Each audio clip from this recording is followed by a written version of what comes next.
तो साथियों, मोहम्मद यूनुस आखिरकार हिंसा और निर्दोष हिंदुओं के खून से सने बांग्लादेश की अंतरिम सरकार के मुखिया बन गए हैं। शपथ लेते ही भारत की तरफ उनका जैसा तीखा बयान सामने आया है, उससे लगभग ये तो साबित हो रहा है कि ये वयोवृद्ध व्यक्ति पाकिस्तान के हाथ की कठपुतली भरी है और कुछ नहीं है। सरकार तो जैसे तैसे बांग्लादेश में बन गई है, लेकिन 1 करोड़ से अधिक की आबादी वाला जो हिंदू समाज है उसके विरुद्ध अभी तक हिंसा रुकने का नाम नहीं ले रही है। और पूरी दुनिया जो गाजा के एक आतंकवादी के मरने पर शोर मचाने लगती है, उसे बांग्लादेश का जो ये जनसंहार है वो गुड्डे गुड़िया का खेल भर लग रहा है। इसलिए पूरी दुनिया एकदम खामोशी अख्तियार किए हुए है। हमारी आज की जो ज्योतिषीय चर्चा है वो इस बात पर केंद्रित है कि मोहम्मद यूनुस के कार्यकाल में बांग्लादेश के साथ नरेंद्र मोदी जी और भारत के संबंध कैसे रहेंगे। इस नए पाकिस्तानी पपेट को नरेंद्र मोदी जी किस तरह से डील करेंगे और दोनों देशों के बीच में आने वाले कुछ समय में संबंध कैसे रहने वाले हैं। बांग्लादेश के अंदर की स्थिति मोहम्मद यूनुस के कार्यकाल में कैसी रहेगी। नरेंद्र मोदी जी इस व्यक्ति के अध्यक्षता में जो सरकार बन रही है उसको किस तरह से डील करेंगे। इन्हीं सब विषयों पर आज पंडित आशीष वत्स जी से हम ज्योतिषीय चर्चा करेंगे। पंडित जी हमारे साथ लखनऊ से जुड़ रहे हैं और हम सबका मार्गदर्शन करेंगे और बताएंगे कि ज्योतिष मोहम्मद यूनुस के शपथ ग्रहण को सरकार को कैसे देखता है और इस पूरे पंडित जी घटनाक्रम में नरेंद्र मोदी जी और भारत की क्या स्थिति रहेगी। जी, स्वस्ति श्री गणेशाय नमः।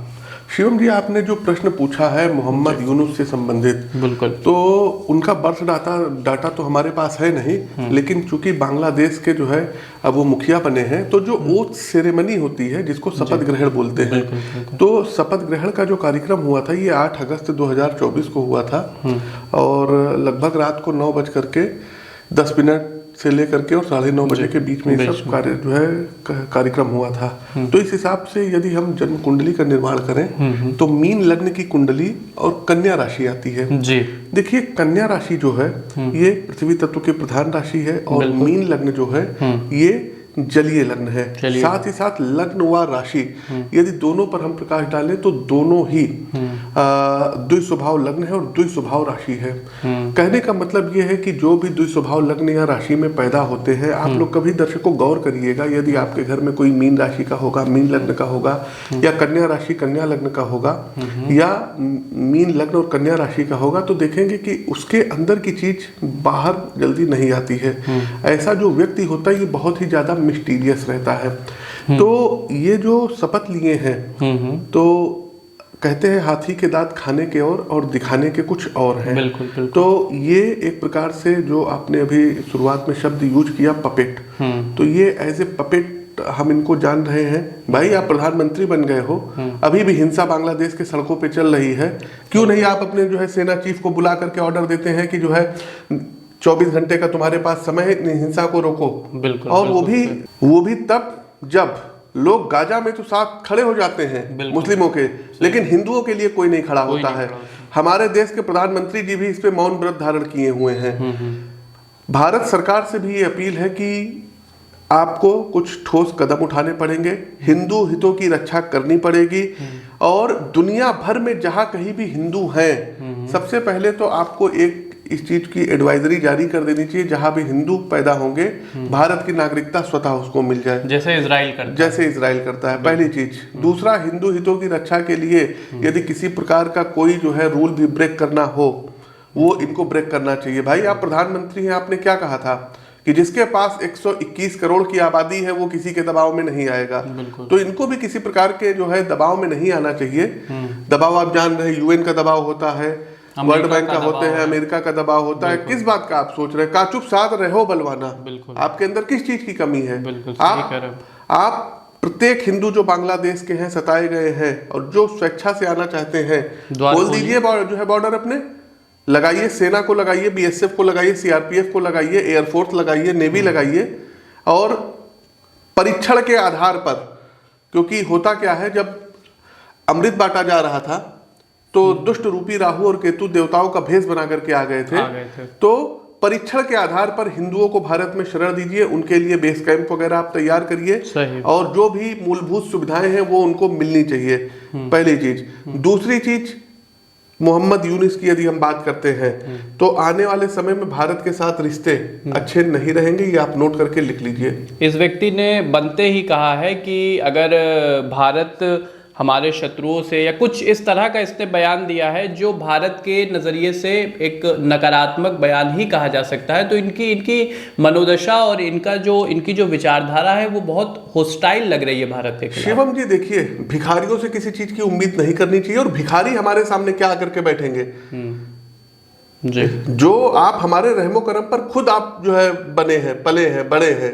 इंदिरा गांधी ना होती ना तो आप सबको वहीं पर बहुत कायदे से जी पश्चिमी पाकिस्तान वाले खत्म कर ठिकाने लगा देते, जैसे आज बलूच भाइयों के साथ होता है। बिल्कुल सही कह रहे हैं, पीओके में होता है। बिल्कुल बिल्कुल समझ रहे हैं। तो भारत के साथ इनके रिश्ते, ये जो ओथ सेरेमनी की कुंडली, इसके आधार पर मैं कह सकता हूं कि इनके जो है खाने के दांत जो है और रहेंगे, दिखाने के दांत और रहेंगे। तो सरकार को इनसे सतर्क रहना चाहिए, अलर्ट रहना चाहिए, पहली चीज। सेकेंड थिंग कि इनकी कुंडली में यदि देखा जाए तो लग्न लॉर्ड जो बैठे हैं ये अपने शत्रु राशि में बैठे हुए हैं। तो इनके अंदर के ही लोग इनकी लंका लगा देंगे। और दूसरा, जो मोहम्मद यूनुस है ये अब सेना के हाथ की कठपुतली बन के रहना है। और आने वाले समय में आप देख लीजिएगा, कोई अतिशयोक्ति नहीं होगी कि बांग्लादेश में भी सेना का जो है मार्शल लॉ लागू हो, सैनिक शासन वहां पर लागू हो। हाँ, क्योंकि लग्न में राहु बैठा हुआ है। लग्नस्थ राहु जो होता है ये उस देश की फजीहत करा डालता है। एक पंडित जी, आपने बहुत अच्छा विश्लेषण किया। इसमें एक प्रश्न उभर के आता है, जैसा आपने कहा कि हाथी के दांत खाने के और दिखाने के और, तो क्या ये जो व्यक्ति है मोहम्मद यूनुस, ये एक तरह से लाचार है? इसके पास कोई राजनीतिक इच्छा शक्ति बांग्लादेश की हिंसा को रोकने की रहेगी या नहीं? और इनके कार्यकाल में जो चीजें चल रही हैं कब तक थमेंगी? देखिए, ये अभी लाचार है, पहली चीज तो बहुत ज्यादा लाचार है। दूसरा, आने वाले समय में अभी तो इनकी जो दशा चल रही है, सूर्य की दशा चल रही है, चंद्रमा की दशा आने दीजिए। चंद्रमा की दशा जैसे स्टार्ट होगी, क्योंकि इनकी कुंडली में शपथ ग्रहण की कुंडली में चंद्रमा केतु के साथ बैठा हुआ है, राहु से दृष्ट है। जाहिर सी बात है, चंद्रमा जब केतु के साथ बैठा होगा तो राहु उसको दृष्ट देंगे ही देंगे। तो आने वाले समय में आप देखेंगे कि ये बहुत ठोस डिसीजन नहीं ले पाएंगे, पपेट रहेंगे। ये सेना के हाथ की कठपुतली बन के रहेंगे, अमेरिका के हाथ की कठपुतली बन के रहेंगे।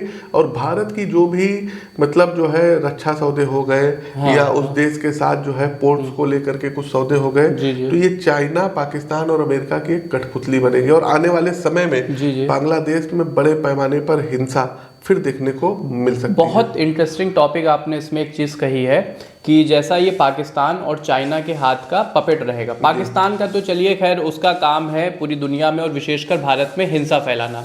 चाइना का जो एक पर्सपेक्टिव आपने दिया है, तो चाइना विशेषकर व्यापार, आर्थिक मुद्दे, इन सब पर भारत को ज़्यादा हर्ट करता है। तो क्या आपको इस जो आपने शपथ ग्रहण की कुंडली निकाली है, मोहम्मद यूनुस के कार्यकाल में भारत और बांग्लादेश के जो आर्थिक हित हैं उनमें नकारात्मकता आएगी, और भारत के आर्थिक हितों को क्या चाइना इसके माध्यम से ठेस पहुंचा सकता है? बिल्कुल ठेस पहुंचाएगा, क्योंकि लग्न में जो राहु बैठा हुआ है ना, ये उत्तरा भाद्रपद शनि के नक्षत्र में बैठा हुआ है। दूसरा, केतु का भी यदि देखेंगे आप तो केतु हस्त नक्षत्र में बैठे हुए हैं। तो शत्रु के नक्षत्र में केतु बैठे हुए हैं। चौथा भाव जो जनता का भाव होता है, चौथे भाव के स्वामी छठे भाव में बैठे हुए हैं बुध।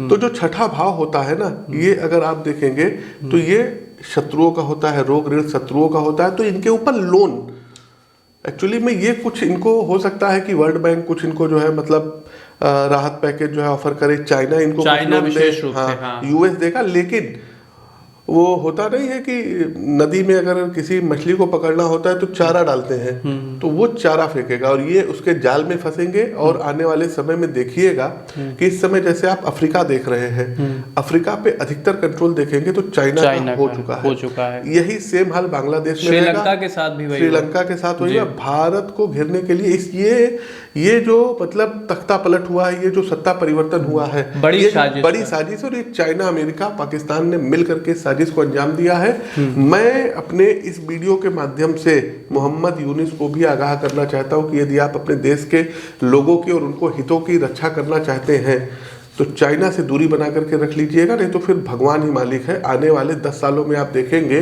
कि अभी तक जो बांग्लादेश अब डेवलप कर रहा था, बिल्कुल पाकिस्तान से बहुत अच्छी टेक्सटाइल इंडस्ट्री में भारत से आगे निकल रहा बिल्कुल भारत के आने वाले समय में आप लोगों की स्थिति पीओके वाली हो जाएगी, गिलगिट जो है बल्चिस्तान वाली हो जाएगी।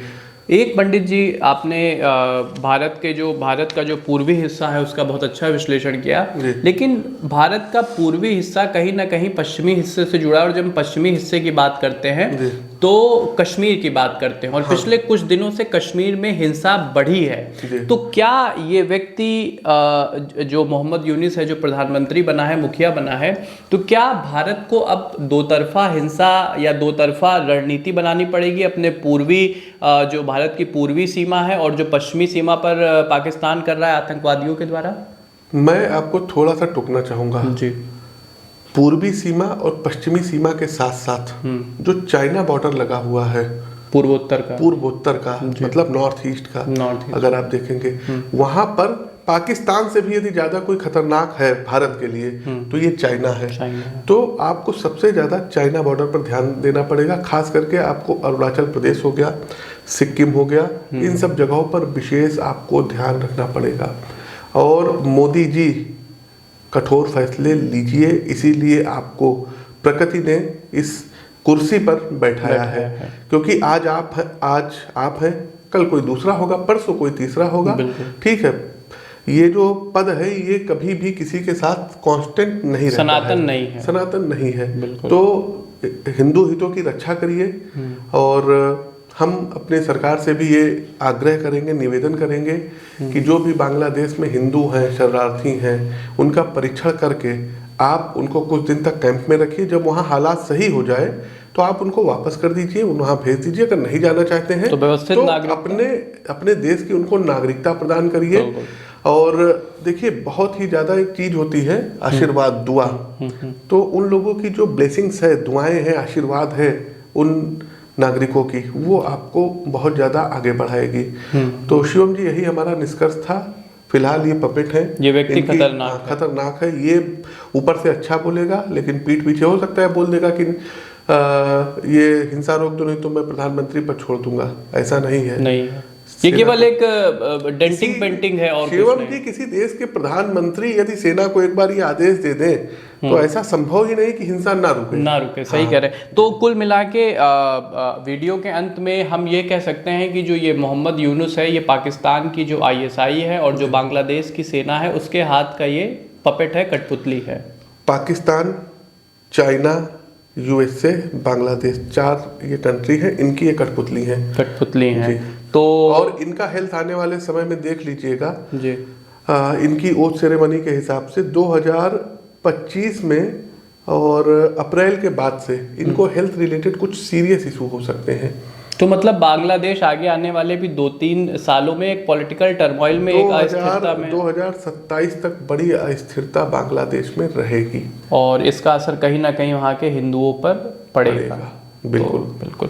तो ये एक वीडियो साथियों था, चूँकि मोहम्मद यूनुस ने शपथ ली है, और हमने पिछले भी अपने 2 वीडियोज़ रिलीज़ किए हैं जिसको आपने बहुत प्यार दिया है, बहुत लोगों ने देखा है, शेयर किया है। इस वीडियो को भी आप ज़्यादा से ज़्यादा शेयर करिए, कम से कम 10-15 लोगों के साथ शेयर करके अपने कॉन्टैक्ट में, और अगर स्क्रीनशॉट में दिए गए नंबरों पर भेजते हैं तो पंडित जी के द्वारा अभिमंत्रित रुद्राक्ष आपको फ्री ऑफ कॉस्ट, बिना किसी मूल्य के हमारे संस्थान से भेजा जाएगा। साथ ही साथ यदि किसी को भी, देखिए एस्ट्रोलॉजी है, हम ये नहीं कह रहे आप हमसे आकर के कुंडली का विश्लेषण करवाइए, लेकिन आसपास जो भी योग्य व्यक्ति हो उनसे जा करके आप अपनी पत्रिका का विश्लेषण करवा सकते हैं। पहले परिश्रम है, आप मेहनत करेंगे तब आपको फल मिलेगा। लेकिन यदि मेहनत करने के बाद भी कहीं ना कहीं आपको फल नहीं प्राप्त हो रहा है तो एक बार आप अपनी पत्रिका का विश्लेषण जरूर करवाइए। हो सकता है कि कोई आपकी जो है डेस्टिनी में जो है कुछ प्लैनेट्स हैं जो देना चाहते हैं और आपको डिलीवर नहीं कर पा रहे हैं। बिल्कुल। तो मैं ये आप लोगों से निवेदन करूंगा। तो ये साथियों, आपने जैसा पंडित जी का आग्रह सुना, और वीडियो में कमेंट करिएगा और ज़रूर बताइएगा कि आगे आप किस मुद्दे पर हमारा ज्योतिष का विश्लेषण चाहते हैं। और अपने बांग्लादेश के हिंदू भाई बहनों के लिए हम लगातार आवाज़ उठाते आए हैं, उठाते रहेंगे जब तक कि वहाँ पर हालात नहीं सुधर जाते हैं। तो हमें दीजिए आज्ञा, मिलते हैं अपने ऐसे ही अन्य ज्ञानवर्धक कार्यक्रम के साथ। तब तक के लिए आप सबको हमारी जय राम जी की।